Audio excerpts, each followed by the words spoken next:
Les pompes conventionnelles utilisent une méthode un peu plus archaïque, je dirais, qui a été développée dans les années 60, où on contrôle le moteur, le piston, avec un électroaimant et un ressort pour le retour. Le problème avec ces technologies-là, c'est que ça entraîne beaucoup de coûts dans le système. Quand je parle de coûts, je parle de coûts de bélier. Donc, beaucoup de pointes au niveau de la pression.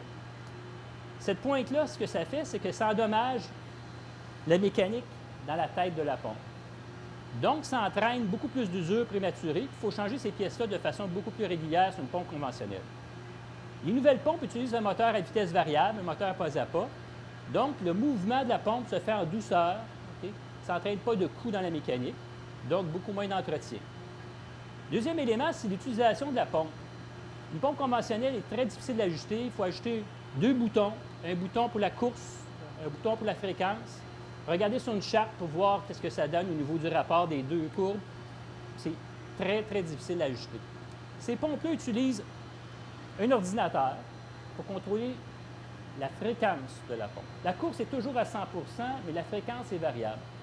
Donc, tout ce qu'on a à faire, c'est ajuster le débit qu'on veut avoir en litres-heure ou en millilitres-heure à l'affichage. Et puis, c'est ce qu'on obtient. Donc, très, très facile à utiliser. L'autre élément, c'est au niveau de la pompe. Si jamais il y a une alarme, il y a l'historique qui enregistre c'est quoi la faute en temps réel. Donc, on va voir la date, l'heure et le problème qu'on a obtenu, qui est arrivé à ce moment-là. Donc, c'est très facile pour l'opérateur de la station de voir quand est-ce qu'est survenu le problème. Et puis, souvent, la pompe va réagir pour régler le problème par lui-même.